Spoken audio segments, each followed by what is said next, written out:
somebody's gonna comment and be like, you're doing it wrong. You don't know what you're doing. You don't know the first thing about thermaling.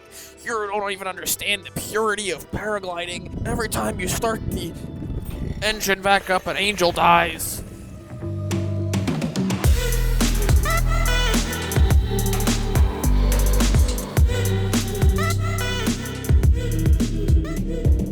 What's up? Welcome back to another episode. Have you ever wanted to fly like a bird? Well, today we're gonna thermal. What is thermaling? How to thermal? Techniques for finding thermals. Is it fun? How to do it? Everything. Welcome to an instructional episode, boys and girls. So, what are thermals? Well, you might wonder what thermals are and how we can use them as a powered paraglider pilot, and let me tell you. So, as the day heats up, the ground will heat up, but it will heat up at different rates. So you'll get these pockets of cooler air and warmer air, and the warmer air is gonna rise in this big column called a thermal. Now there's triggers on the ground that will give you an indication of where these are. And there's indications in the sky, i.e. clouds and or birds, showing you where this thermal is. So basically what I'm getting at is we can use these hot air columns to our advantage, fly our powered paraglider in the middle of them without our engine running and go up, which is amazing. I want to talk about the conditions we're looking for before we get into actual mechanics. So the conditions we're looking for as a newer thermal pilot are going to be something a little bit more gentle but still workable. So as you know, we need to do this in the middle of the day. We can't do it in the morning or the evening because that's when there's no thermals and that's when we normally like to fly our powered paragliders. But in the middle of the day, we have this beautiful rising hot air. What are we looking for? Well, there's this awesome website called XC Skies. And XC Skies is a forecasting service that will show you thermal activity, the updraft velocity, how fast is that air moving upwards in those thermals, how high do those thermals go, and the buoyancy to shear ratio. And the buoyancy to shear ratio is really important because we want very defined, stable thermals. We don't want any wishy-washy, wind-blown stuff. A high buoyancy to shear ratio means that our thermals are stable and easy to find. A low one would be a harder day to thermal. As beginner pilots, we're looking for updraft velocities not more than 800 feet per minute. That's pretty spicy, and you can get away with thermaling in a lot less strong thermals than that if you have the correct equipment. Let's do a little bit of forecasting. So let's first go to windy, and this is a really awesome tool which shows us winds aloft. So we're somewhere in mid-Florida, and if I go to 2,000 feet, the winds aloft are only 8 knots, which is very acceptable. And we can go down here, put this like that, go to wind forecasts, and we're looking in the middle of the day, and I see 5 to 6 knots sustained and 9 to 10 knot gusts, which is pretty good. So I would say on the ground, overall, the weather is okay for thermaling. Let's go over to XC Skies, and we'll zoom in here. Okay, so I'm looking at this lift here. You can click on the map and see all these forecasts right here. These are showing something like 3,500 feet on average is going to be the top of the lift, which is totally cool with me. I'm gonna come over here now to this little list icon, updraft velocity first. So we're looking at something like 700 feet per minute. That's really good. It's not too excessive. That should be safe for us. And then finally, I'm going to go to our buoyancy to shear ratio, and that's a 10. So that's showing me that these thermals are going to be super stable and that they'll be very easy to find. The goal of thermaling is to find these updrafts and to circle our powered paraglider in them.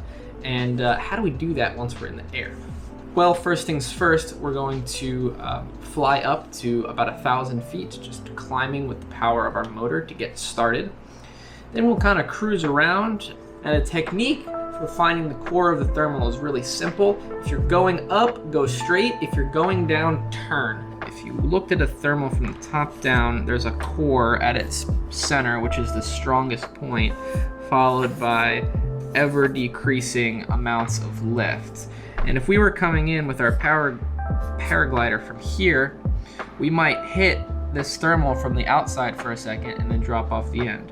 We'd be coming in, our vari would start to beep higher, we'd go straight because we're experiencing lift, and then we would start descending here, up here, and then we would start to turn. And we're gonna start to turn until we hit more lift. And now I'm gonna stop turning because I'm going up again.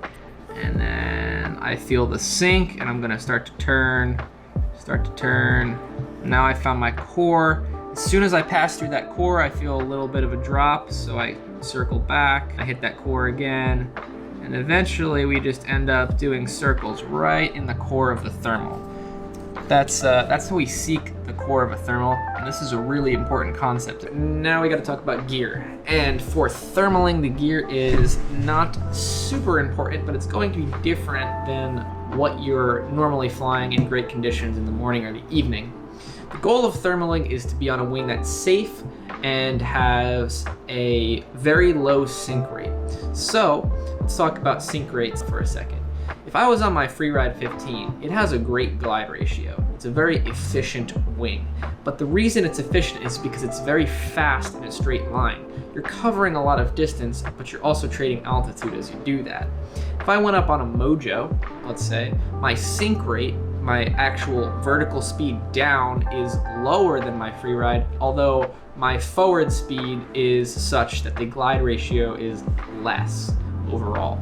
In thermaling, all we're looking to do is find air that's going up, and we want a glider that's going to allow us to move upwards with that air in the most efficient way possible. If air is moving up at 3 meters a second and our glider descends at 2 meters a second, we're only going up 1 meter a second. However, if that air is going up at 3 meters a second and we're on a glider that descends at 1 meter a second, well, then we're going up at 2 meters a second. It's very simple. Now, what does that wing look like? Well, we're looking for an A or B rated non-reflex glider. So something like the Ozone Mojo, the Ozone Kona 2, the BGD Magic worked really well for me one day, like a Jin Pegasus, a Jin Vantage. All of those like low B, high A wings are perfect.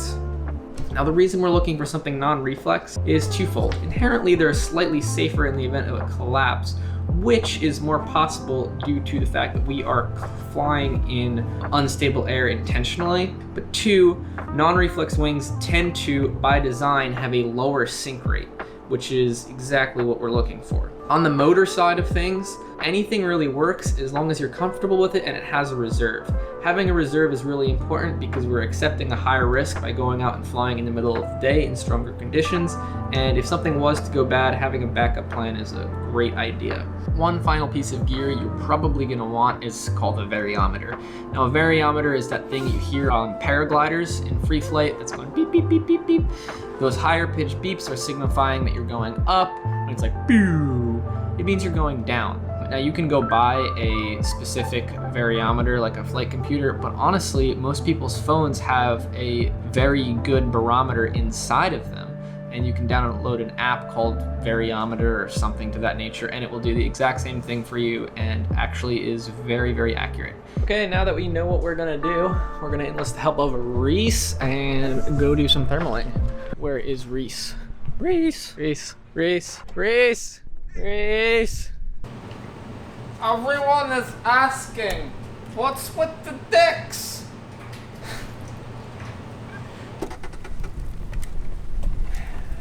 Okay, so I got the Mojo 26 out. That's what we're gonna be rocking for the thermal session. There's some nice puffy clouds. Yeah, they're indicating that there's some good thermals going. And so, it begins.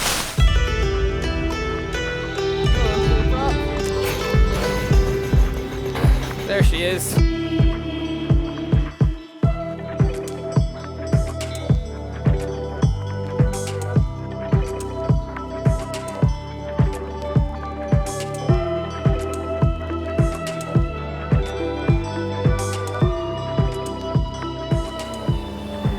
Okay, the first order of business for this flight is to climb to about 1,000 feet and maintain, try to find a thermal.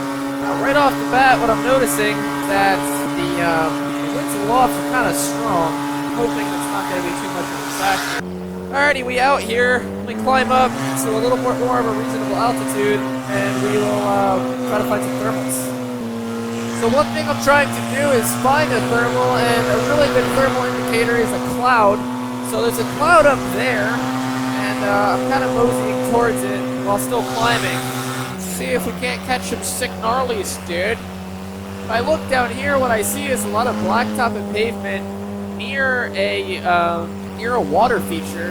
And so that blacktop is heating up at a different rate than that water. The water's obviously maintaining its temperature, and therefore that water is a trigger for the thermals and is allowing this thermal to happen. I don't see any birds. Usually birds are a really good thermal indicator. So we're going to trim this wing all the way in for maximum glide performance. And try to find something. Let's go over here. Okay, so we found our first thermal, which is really great. You can hear me going up right now, and now I'm starting to descend. So what I'm going to do is turn into the thermal, turning towards the center of it.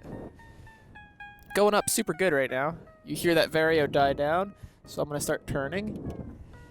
I feel a little bit of sink, and now I'm coming back to the lift. There's the lift. Hey, there's the thermal. Come on. Ah, some good lift. So you hear the vario spiking. So now I'm going to turn. Turn a little tighter because it's still going down. Keep turning. I'm going to turn back to where I was. Oh, there's a bird right in front of us. That's a really good indication that we're doing something right. He's probably by the thermal. I see two birds right now. Yeah, birdies. Hello. It's actually a very smooth lift today. I'm in a pack with 3 birds right now. And I'm just turning when I feel descent. Oh yeah, lifty lift. Beep, beep, beep. I'm turning when I feel sink and going straight when I feel lift. Alright, so there's a bunch of lift right here. Sometimes you'll feel one side of your wing lift before the other side, and that side is the side that the thermal's on. So I felt that on my right side, so I decided to turn to the right, and now I think I found the core of a thermal. You can hear me going up super hard right now. Woohoo! Yep, you hear that descent. Yep, and I'm gonna feel my airspeed pick up. When you're in a thermal, it's very interesting because the air is almost coming up from underneath you, and it kind of feels like you're just going straight up, which you are right now. Check it out. Super easy. We're going up by the power of nature. I'm gonna turn a little bit, see if that directs me back towards the thermal. So I think I'm right over a parking lot with a pond next to it. I think that's what I'm catching right now. I feel a little pull from the left side. I'm gonna turn to the left.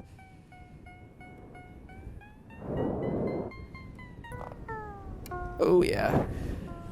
I felt the wing descend to the right. And we are off on our way. So I feel a slight bit more pressure from the right side of the harness still, so I'm adding a little bit of pressure on that right brake to draw me in towards the thermal. There's always a boomer right here, right by the Florida's natural plant. Boost me up, boy. This is such a cool feeling, just going up via the power of the nature. And there's a bunch of sinks, so we're going to turn back to where we were getting lift. It's a really good idea to get some reference points on the ground. Well, that's not over there. I think it's back over here. Using a little bit of outside brake. My goal in the thermal is to not only stay in it, but to turn very flat so I can have as much surface area of the glider available for this thermal to catch as possible for maximum efficiency. So to that effect, I'll use a little bit of outside brake to keep me going up. We're going to fall off. Let's turn to the right. There we go. So right now, I hate to admit it, but we're kind of bombing out. I am not finding a thermal over here. There's something. But it's such a small little thermal, it's hard to even catch. What we're feeling today is a lower buoyancy to shear ratio than forecasted. There's some good lift. Here we go. It's kind of fun to hook a thermal from really low right now, because you really get a sense of how fast you're going up. And it's pretty quick. If you get a good one, I'd say right now we're probably going up 300 or 400 feet a minute. With a good one, with a good pull, you can go up to like maybe 700-800 feet a minute. Climb almost as fast as you can with a motor. Oh yeah, that's the core. Woohoo! That was a good pull. So we'll start to turn. We're gonna core this thermal right here. Awesome, man. Hello, Mr. Bird. You must have found the same thing I'm looking at. So what you do is you follow the bird. Sometimes you beat the bird, sometimes the bird beats you. Yeah, we are going up significantly right now. That's pretty awesome. You'll learn after some time to anticipate lift and sink, and you'll feel a feeling, and then you'll know what's coming after that. So I feel a big pull right now. I'm active piloting through it. This is the core of the thermal. Here we go. Here we go. That's a good bit of lift right there. Oh yeah, we are pulling hard now. Getting out of the hole. Woohoo! It's so cool to feel this, man. I would recommend, if you have the time and experience to do this, at least go give it a shot. The first time it actually works for you, it's so magical. Oh, we are descending quick now. What the heck? Judson, you suck at thermaling. We're bombing out super hard here right now. I'm getting below my minimums, so I am scratching for lift, and therefore I'm going to restart and climb back up. Come on, Scout. There we go. So the cool thing with motor thermaling is you can always just kind of hit the reset button, because I am not the best thermaler in the world. In fact, I'm pretty bad at it, but I go out and practice and get better. We interrupt this broadcast to bring you Judson found a thermal. Now what I recommend, you climb for not that much altitude, and then as soon as you find the first thermal, you shut off your engine and keep going. Probably not, because that thermal's probably gonna not be its best for you. But this one seems to be doing a damn fine job. Oh yeah, that was a lot of lift. See, this is why you don't want to scratch for lift. So now we're just bombing out in sync. Well, awesome. We found a really solid thermal here. What I'm going to do now is I'm going to get my speed bar and I'm going to push down on it. I'm going to go a little bit faster and let my trims out. And hopefully we'll find another thermal in a second here. I can still use my brakes on bar. But this is kind of the goal of cross country on a paraglider, is you find a thermal, get some altitude, and then speed bar to the next one. Well, we can always motor back. I would call that a successful session. We are bombing out. I'm gonna go ahead and restart, and we're gonna kind of head back towards the airport. But I hope that was a somewhat decent primer on how to find thermals. Somebody's going to comment and be like, "You're doing it wrong. You don't know what you're doing. You don't know the first thing about thermaling. You don't even understand the purity of paragliding. Every time you start the engine back up, an angel dies." That's not what it's about. It's about having fun. Alright. Speed bar trims out. Back to the airport. Day of thermaling to a day of Ken Judson making back to the airport. And I'm going to make it back. I'm going forward, except I'm going forward at 10 miles an hour. So I'll make it back eventually. But, I mean, I just want to conclude my thermal session with that, like, sometimes you go out and you're not the most successful. I've had days where it was so good that I got up so high I was scared. There was so much lift, I was like, I can't come down. Some days you go out and it's really gusty and can't tell if it's a thermal or a gust, and it's turbulent and you're just getting beat up. It's all part of the learning process. I'm happy I went out today and got a little thermal session in. Oh, now I'm going backwards. Ugh. Yuck. Somebody hit the descend button. I can't go down. And I'm hovering over water with alligators in it. But as long as we make it back to the ground at the airport, I would call this a success. Just like, it's gusting. It's not even thermals at this point. It's just gusts. And it's just like forcing me backwards for a second. It's not even like, look at the wing. It's like not even that bumpy. Oh well. Look at that cloud out there. That thing does not look friendly at all. That looks like a hot mess. Overdeveloped cumulus cloud. Alright, we're coming in hot. Okay. Gusty wusty. Yeah. Coming in on final, no windsock. Definitely this is the wind direction. We'll sink it down super low. Fly it right in over here.